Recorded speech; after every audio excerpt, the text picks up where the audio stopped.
Muy bien, comenzamos Puntos de Vista hoy para hablar de economía, principalmente lo que sucede con la reforma tributaria que impulsa el gobierno del presidente Sebastián Piñera. Nos acompañan esta noche Cristian Muñoz, seremi de Hacienda del Biobío. ¿Cómo le va? Bienvenido. Buenas noches, Francisco. Buenas noches a todas las personas que están en sus casas en este lluvioso día. Bueno, y espero aclarar algunas dudas que puedan surgir en estos días. Y también nos acompaña Ariel Llévenes, director de Corbiobío, docente de la Universidad del Biobío también. ¿Cómo le va, Ariel? Muy bien, Francisco. Muy buenas noches a todos los quienes están junto a nosotros. Muy bien, comencemos de inmediato con la conversación. Seremi de Hacienda, don Cristian Muñoz. Nuevamente, para algunos, la DC le da vida al gobierno en uno de sus proyectos más emblemáticos, la reforma tributaria. Para otros, es un acuerdo pensado en el bien del país y en dar gobernabilidad, justamente dialogando y conversando con parte de la oposición. ¿Cómo lo ve usted? Yo la verdad es que lo veo bien, naturalmente, pero creo que finalmente lo que estamos haciendo es recuperando una vieja costumbre, que es dialogar. Fíjense que hemos perdido esa capacidad de hablar y el Parlamento es el espacio para parlamentar, que es dialogar. Pero acá se dialoga antes de ir al Parlamento y la discusión en general. Lo que pasa es que las condiciones hoy día en la política están bastante exacerbadas en el mundo de la política. Yo diría que la élite, como algunas personas lo señalan, está bastante más enervada de lo que está la ciudadana, la gente común y silvestre. Y esto hace que muchas veces el diálogo se ve frustrado, porque hoy día existe una lógica en un cierto grupo de efectivamente no dar ni el sal ni el agua, simplemente oponerse a todo por el placer, no por el placer, por la lógica de la oposición a ultranza. ¿Qué destacaría usted de este acuerdo con la DC? ¿En qué se llegó a consenso? Mire, yo creo que lo relevante con la democracia cristiana, y aquí voy a volver un poco a la historia, que las democracias se construyen en los acuerdos. La lógica que imperó, del cual Renovación Nacional, el partido al cual yo milito, hizo carne en los 90, de estar dispuesto, sin transar los principios, estar dispuesto a dialogar. La democracia cristiana creo que hizo lo mismo hoy día. La democracia cristiana no está cediendo en absoluto ningún punto importante, pero sí está dispuesto a dialogar, a permitir que este proyecto de ley, que es quizás el proyecto de ley en el ámbito económico más importante que podemos aprobar en este periodo, está dispuesto a que, estableciendo límites a lo que nosotros buscábamos y respecto a lo que ellos están dispuestos a ceder, y eso hoy día permite que, primera cosa, por ejemplo, se pueda avanzar en este mecanismo de la integración de un sistema tributario, que es probablemente el punto más conflictivo, pero también el que más carga ideológica tenía. ¿Y por qué es tan beneficioso la integración del sistema, según el gobierno? Mira, yo creo que es bueno por varias razones. Uno, porque hoy día existen o coexisten tres sistemas tributarios. Uno, renta atribuida, semi-integrado y uno que está considerado para la pyme.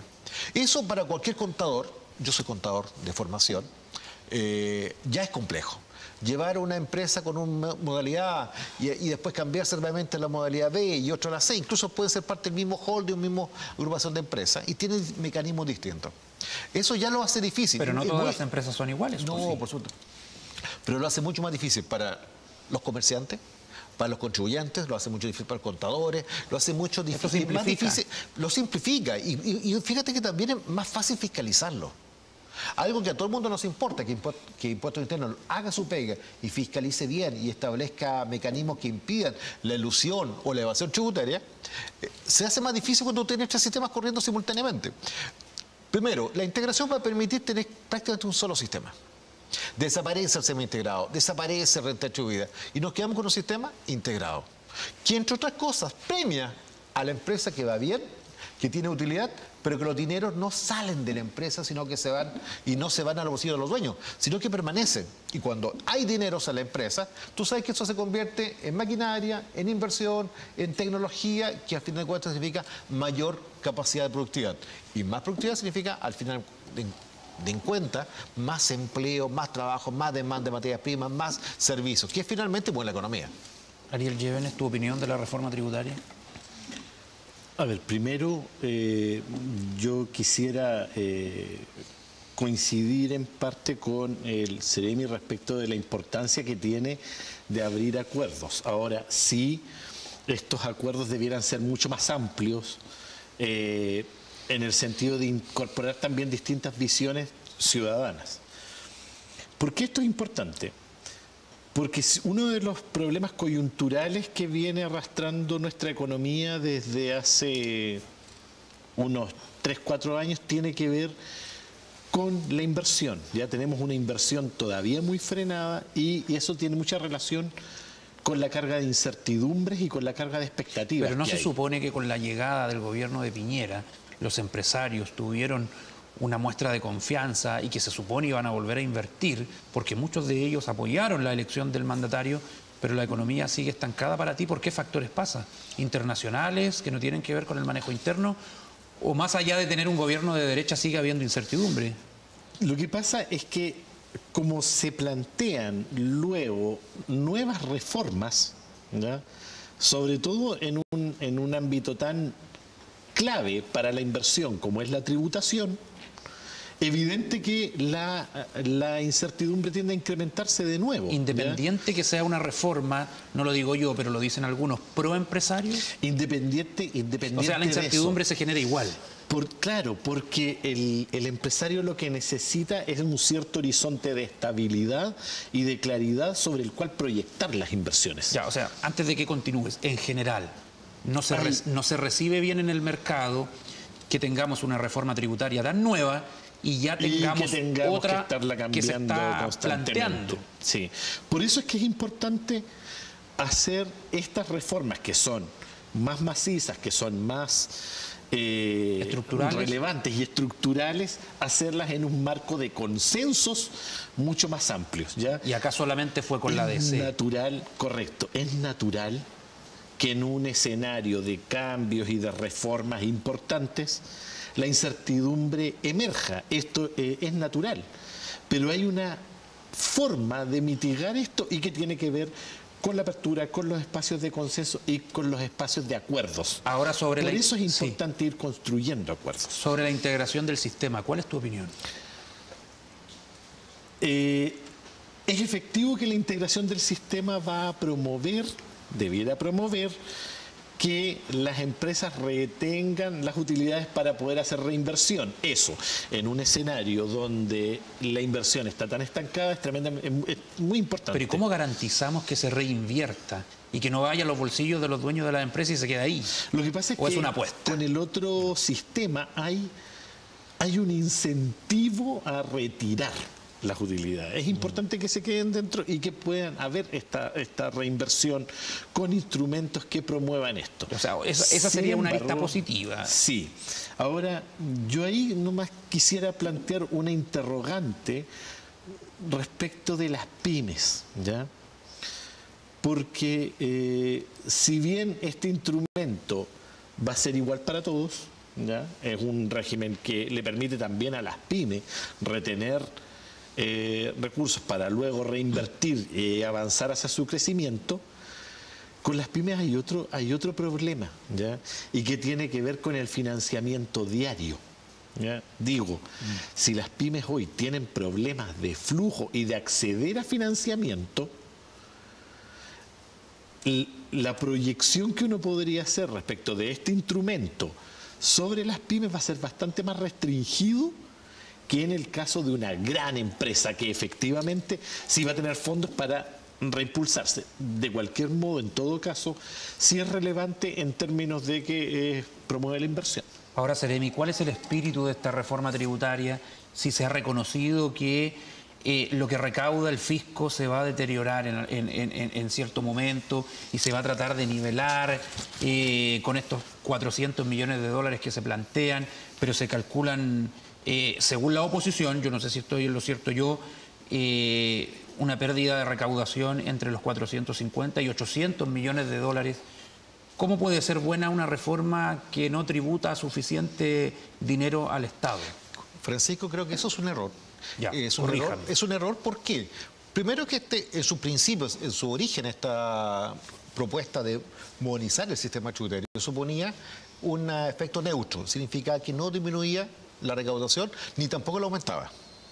no buscamos con esta modificación a la norma un aumento de recaudación. Eso lo estuvo siempre claro. Hoy día cuando se plantea... Pero se le acusa de bajar Sí, la lo que pasa es que recaudación. nosotros entendíamos que si modernizamos el mecanismo de fiscalización, particularmente dado la buena experiencia de la factura electrónica y la boleta electrónica, por recaudación de IVA y también por recaudación de impuesto a la renta, al no haber elusión por las boletas, podíamos tener una mayor recaudación.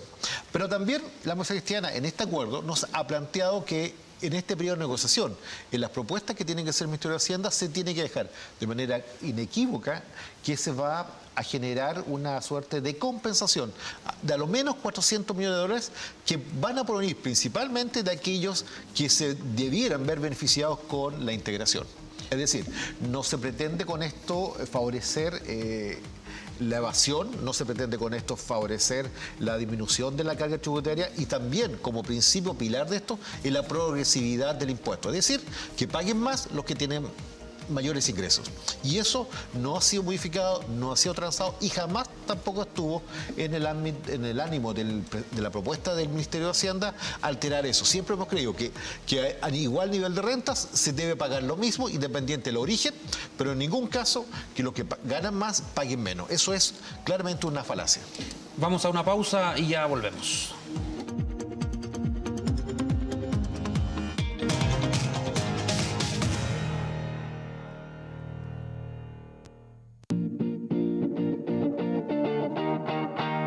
Desde ahora lo que siempre buscabas del Campanil lo puedes encontrar en un solo lugar. Tienda Campanil UDEC. Ven y lleva contigo los colores de tu equipo favorito. Te esperamos en la Galería Universidad de Concepción, local 19, frente a Plaza Independencia. Tienda Campanil UDEC.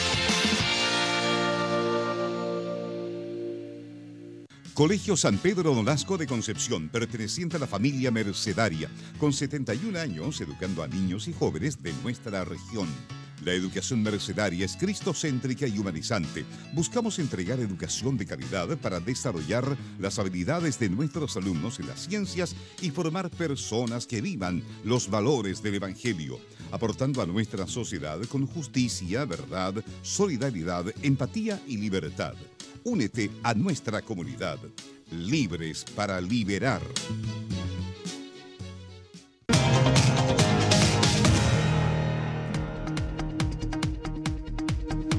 Regresamos a Puntos de Vista. Estamos conversando acerca del proyecto de reforma tributaria. Ariel, de acuerdo a lo que tú has estudiado el tema, ¿va a haber una baja en la recaudación fiscal con esta reforma nueva o no? A ver, lo que ocurre es que si uno... Claro, efectivamente hace las proyecciones sobre un estático, sobre una foto, uno tal vez podría proyectar que podría haber reducción. Lo importante no es la tasa de tributación, ¿ya?, sino más bien la cantidad de recaudación que yo pueda hacer. Y por eso, desde mi perspectiva, es más importante que se reimpulse rápidamente el crecimiento más que las tasas de impuestos, ¿ya? Porque podemos tener tasas más elevadas, pero si el ritmo de crecimiento sigue estando en los niveles tan lentos en los que estamos hoy, a pesar de la recuperación que hemos tenido, la recaudación va a seguir siendo baja, ¿no? Se supone que esta reforma se hace también como una señal para terminar con esa incertidumbre y reimpulsar la inversión. ¿Se puede dar ese efecto de manera directa o tienen que darse otras señales? Yo insistiría en que las incertidumbres se van a ir reduciendo en la medida en que las reformas importantes vayan saliendo rápido, porque, ojo, hay que también temas laborales que vienen luego y por lo tanto hay una carga de incertidumbre que es importante. Entonces, por un lado, que las reformas se hagan relativamente rápido, pero en segundo lugar, la forma, ¿ya? Y la forma tiene que ver con incorporar mayores visiones en la construcción de los acuerdos. ¿No es una ¿Ya reforma, relevante? disculpa, que beneficia a los grandes empresarios? No, yo la entiendo más bien como una reforma que reimpulsa la inversión, ¿ya? Ahora, en ese reimpulso Pero es que de inversión, eso suena, Ariel, como ya se aprueba la ley, todos Sí. aplauden y al otro día ya tenemos más proyectos de inversión. No se va a dar de inmediato. No se va a dar de inmediato. Ahora, dicho esto de que es una reforma que uno la entiende, que busca reimpulsar la inversión, uno coloca puntos suspensivos en lo que yo te planteaba recién, ¿ya? Dentro de las posibilidades de reinversión es evidente que la gran empresa va a tener una ventaja respecto de la pyme, ¿ya? Que hoy tiene problemas de financiamiento. Y ojo aquí también, porque cuando hablamos de pyme, hablamos de un gran grupo y hay también realidades y realidades dentro de las pymes, ¿ya? Efectivamente, los empresarios que son más pequeños,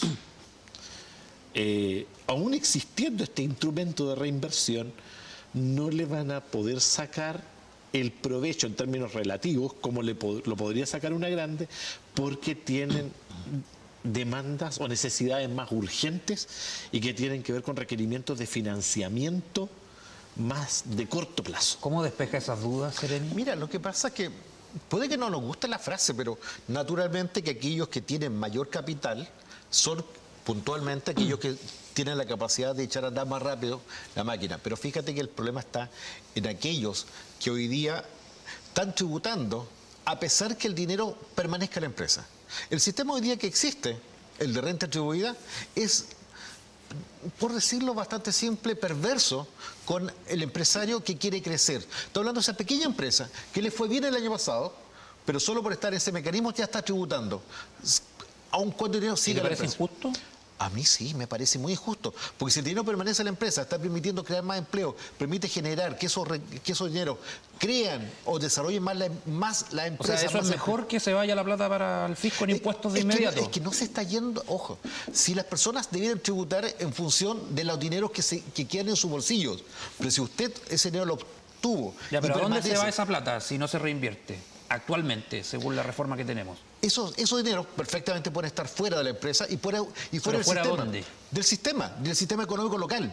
Si usted No necesariamente como impuesto para el No, si Estado. usted ya tributó, no, Ya, señor. perfecto. Si usted ya tributó por los impuestos, por las utilidades, ¿qué lo obliga a que el dinero permanezca acá? Perfectamente lo puede sacar y mandárselo a una isla en el Pacífico, en el trópico. Porque eso ya tributó, no está haciendo El nada ministro ilegal. Valente dijo que no lleváramos la plata para afuera, ¿se acuerdan? No me voy a pronunciar sobre Ya situación no es de ministro. un exministro. Yo me quiero referir respecto a la situación puntual. Hoy día el sistema es perverso con aquellos que quieren hacer crecer. ¿Y cómo los países crecen? ¿Cómo las economías crecen? ¿Cómo crecen los negocios? Con la posibilidad de que las utilidades no desaparezcan Pero del se negocio. supone que la presidenta Bachelet hizo esta reforma porque era más justa. A ver, yo no voy a hacer... Un gobierno socialista. Probablemente yo no soy fan de la presidenta Bachelet y soy bastante crítico de lo que se hizo en el 2014. Tengo que entender que ese mecanismo, de pensar que solamente aumentando la tasa se aumentara la recaudación, fue un caso error. Si la reforma tributaria del 2014 no generó mayor incremento... Pero ¿y la plata para la reforma en la educación? ¿La gratuidad? ¿Se ha podido financiar completamente la No, gratuidad? completamente no. No. Se quedó corto. No, y porque además el país dejó de crecer. Pero algo hay. Oiga, el país... ¿Por qué? Oiga, Pero si ¿cómo- fuera cómo- tan ya, tanta pero ¿cómo el maravilla, país vuelve- ¿habrían reelecto a la señora Bachelet? Pero No, ¿cómo? o a alguien de su... Igual Bueno, sí, le no. recuerdo que el presidente Piñera tampoco continuó luego con un gobierno de derecha, volvió Michel. Sí, pero ella hizo modificaciones de forma y de fondo al respecto a una situación tan importante como la economía. Muchos creyeron en el 2014 que la economía crecía solo porque era Chile. Hay algunos Era un que dato. les da la impresión de que no se quiere molestar a los empresarios, de que se quiere legislar para que ellos vuelvan a invertir, para que se termine la Yo, incertidumbre. la verdad es que cuando escucho eso y resulta que hay empresas que hoy día han cerrado o hay empresas que efectivamente por distintas razones no continúan, no es porque no le queramos hacer la pata a los empresarios, sino que se aplica la normativa. A mí me preocupa que hoy día los incentivos a la inversión no estén en Chile. Y usted sabe perfectamente que la inversión antecede el crecimiento. Si no hay inversión, el país no va a crecer. Y con esta reforma sí va a haber inversión. Naturalmente, yo entiendo que a lo menos tengo incentivos a que mi dinero, el que me gano legítimamente con el negocio y mi empresa, si no la saco no pago impuestos, pero permite más trabajo, más actividad económica, que es finalmente lo que mueve la economía. ¿Tiene futuro el proyecto en el Congreso ya cuando se examine por completo, más allá del acuerdo con la ADC? Aunque por algo se llegó a ese acuerdo y se hicieron los cálculos de los votos, y es importante el apoyo que da la democracia cristiana otra vez al gobierno del presidente Piñera, pero la ADC pertenece a la oposición. Y es ahí donde tú, que eres director de Corbiobío, que también analizas la contingencia política, eso puede seguir generando roces con los compañeros que están al lado. Me refiero a los otros partidos de la oposición que ni siquiera tienen nombre, pero son oposición. Yo tengo la impresión que el espacio de acuerdo que ya se generó le entrega una plataforma bien importante a lo que el proyecto va a ser Le después. garantiza de que se apruebe, más allá de los artículos, le garantiza que tenga futuro y se concrete. Entonces ahora lo interesante es cómo uno le incorpora ciertos elementos donde también se vaya recogiendo, preocupaciones ciudadanas que son naturales que emerjan. Otro elemento que yo quisiera plantear, que es tremendamente importante, tiene que ver con las regiones. Hay un incentivo ahí en el acuerdo a las grandes inversiones que dejen una cierta proporción del impuesto en la región. Estamos hablando del 1%. Del monto de la inversión. Del monto de la inversión, ya, pero solo sobre grandes proyectos. Sobre 10 millones de dólares y deberán tributar el 1% en la región. Correcto. Que se ¿Te parece poco, Ariel? Lo que pasa es que, digamos, lo que implícitamente se dice, ¿ya? Lo que implícitamente significa esto. En las regiones donde se producen grandes proyectos son muy pocas, ¿ya?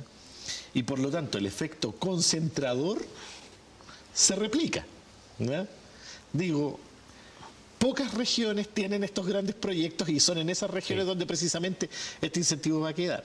Lo que uno quisiera para también tener un desarrollo territorialmente más armónico es que hubieran incentivos a la instalación en regiones y de una manera mucho más equilibrada. Y el famoso impuesto regional. Bueno, la ley de rentas regionales también se va a tener que avanzar. Entiendo que el acuerdo incorpora el requerimiento de contar con una ley de rentas regionales en el corto plazo. Está hablado de octubre, entiendo, el acuerdo. El acuerdo anterior suponía que había un compromiso a noviembre de presentar una ley de rentas regionales que consideraría ya este primer aporte de los grandes proyectos que causan efectos o externalidades negativas del 1% sobre las inversiones de 10, que se deberían distribuir en un tercio para la comuna, un tercio para la región y otro tercio a un fondo de equilibrio nacional, podríamos decirlo. Para terminar, ¿usted cree que esta es una gran reforma tributaria que va a impulsar la inversión, el desarrollo del país? ¿Y cómo garantizaría que no venga otro gobierno de otro color y se la borre? Yo tengo la confianza que esta propuesta va a corregir las deficiencias de la anterior, que acordemos que fuera 2 veces corregida. Perverso, como dijo usted. Tiene incentivos perversos, claramente. Pero tengo la esperanza de que hoy día esta propuesta va a ser tan maciza, se va a plantear y va a tener el apoyo parlamentario suficiente que va a impedir que esta se vuelva a corregir en el futuro y que le dé también al sistema cierto nivel de estabilidad que pueda mostrar sus bondades. Yo creo que el país hoy día no puede arriesgar no seguir creciendo. Se apostó en un momento que el país crecía solo porque era Chile, eso demostró claramente que no era un problema, no era cierto y el país se estancó. Y es quizás la razón principal por la cual el presidente Piñera obtuvo la votación que obtuvo. La gente estaba pidiendo reimpulsar la economía. Y esa es quizás la ley principal que va a permitir esto. Muy bien, vamos a esperar cómo se da la discusión futura del proyecto de reforma tributaria. Yo me quedo con algo que dijeron un grupo de empresarios multimillonarios de Estados Unidos, quienes llamaron a los candidatos a la próxima elección presidencial, que ellos están de acuerdo, Ariel, con que los ricos paguen más impuestos. Y estamos hablando de grandes empresarios con una fortuna impresionante y ellos dieron el ejemplo ahí firmando una carta diciendo que encontraban justo que los que ganan más aporten más. Es estratégicamente inviable. Es estratégicamente inviable un sistema donde hay tantas desigualdades, ¿ya? Veámoslo en términos estratégicos. Para que el mercado se desarrolle, necesitamos que muchos puedan acceder al mercado. Exacto. Y para que muchos puedan acceder, se necesitan efectos compensatorios también. Gracias, Ariel. Hasta la próxima. Seremi de Hacienda, muchas gracias. Buenas noches, que esté muy bien. Buenas noches, nos vemos mañana.